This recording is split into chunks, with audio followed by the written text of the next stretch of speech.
अस्सलामु अलैकुम वरहमतुल्लाहि वबरकातुहू। नाजरीन, इस्तकबाल है, स्वागत है आपका viral news live studio Jalgaon, Maharashtra, India में। मैं आपका मेज़बान मुफ्ती मोहम्मद हारून नदवी। आइए डालते हैं एक बहुत ही अफसोसनाक खबर पर नज़र।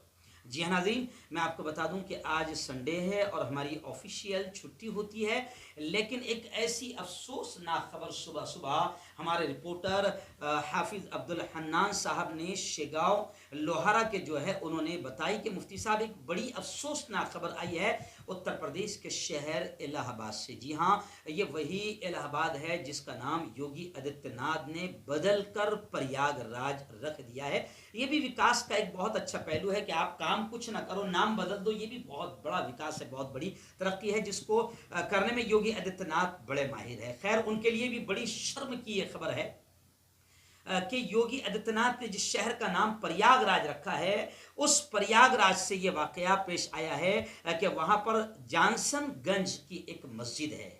जानसनगंज की एक मस्जिद है।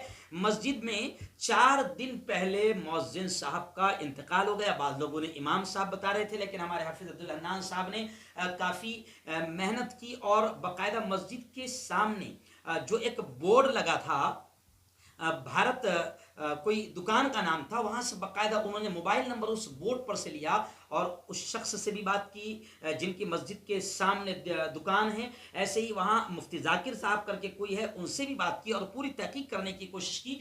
तो पता चला कि मस्जिद में एक मौज़िन साहब का इंतकाल 3-4 दिन पहले हो गया। और जब वहां से लाश से बदबू उठने लगी और राहगीरों को, रास्ते पर चलने वालों को जब बदबू आई, तब जाकर पता चला कि वहां पर किसी का मस्जिद में इंतकाल हो गया। और पता करने पर यह मालूमात हुई कि वो मस्जिद के मौज़िन साहब थे। नाजरीन, ये एक ऐसी खबर है कि जिसने अंदर से झिझोड़ कर रख दिया और इलाहाबाद के मुसलमानों के लिए भी ये बड़ी अफसोसनाक खबर है। और इलाहाबाद के मुसलमानों की बेहिसी भी यहाँ पर मालूम हो रही है कि किस तरीके से वो मस्जिद कहीं भी हो। बाद लोग कह रहे हैं कि नहीं, वो वहाँ पर बाजार पेट में मस्जिद थी, वहाँ कोई नहीं गया।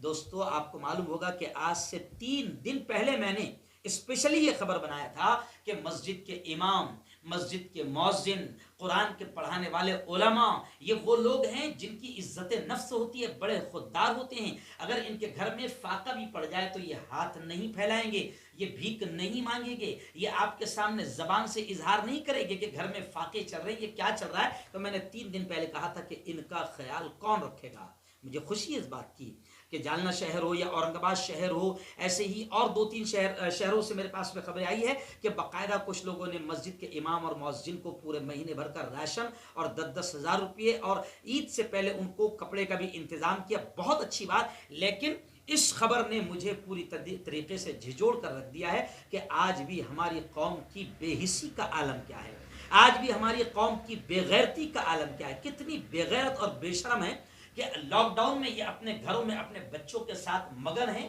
और अल्लाह ने दिया है तो खा पी रहे हैं। लेकिन वो इमाम, वो मौज़िन जिसको इतनी कम पेमेंट होती है कि वो महीना भर भी बड़ी मुश्किल से चलाता है, लॉकडाउन में लोग ये भी नहीं जान पा रहे कि इमाम साहब के घर में राशन पहुंचा या नहीं पहुंचा, मौज़िन साहब के घर में राशन पहुंचा या नहीं पहुंचा, क्या हालात है। तो खैर, ऐसे वक्त में जो प्रयागराज से ये खबर आई है कि मौज़िन साहब का इंतकाल मस्जिद ही में हो गया और किसी का ध्यान नहीं गया।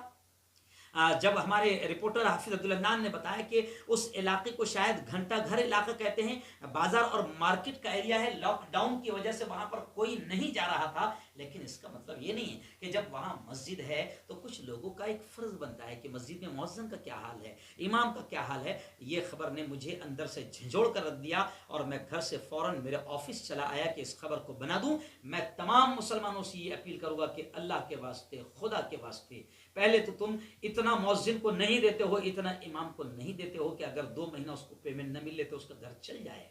سب سے زیادہ دنیا میں اگر کسی کی کم پیمنٹ ہوتی ہے تو وہ اس امام کی ہوتی ہے جو ہماری نمازوں کو اللہ کے دربار میں پہنچانے کا کام کرتا ہے، جس کے پیچھے ہم نیت باندھتے ہیں کہ پیچھے اس امام کے، لیکن قوم کا یہ المیہ ہے کہ ڈی ایڈ اسکول میں پڑھانے والا یا بچوں کو کانوینٹ میں یا جونیئر کے جی یا سینئر کے جی میں اے بی سی ڈی پڑھانے والا اور ٹوئنکل ٹوئنکل لٹل اسٹار پڑھانے والے کی تنخواہ 25 سے 30 ہزار ہوتی ہے، لیکن مسجد کے امام کی تنخواہ 4,000 5,000 3,000 6,000 جتنے کا دودھ ایک مہینے میں ہمارے گھروں میں آتا ہے۔ تو خیر یہ خبر بڑی افسوسناک خبر ہے اور گزشتہ کل کا ہی یہ واقعہ ہے۔ انشاءاللہ آئندہ بھی کوئی تفصیلات اس کی ملے گی تو ہم ضرور ڈالیں گے، لیکن اس خبر کے ذریعے سے ایک پیغام اور ایک میسیج میرا پہنچانا مقصد ہے کہ آپ لوگ اس بات پر دھیان رکھیں کہ اپنی مسجدوں کے امام اور مؤذن کا کیا حال ہے۔ حافظ عبد الحنان کی تفصیلی رپورٹ کے ساتھ میں مفتی محمد ہارون ندوی۔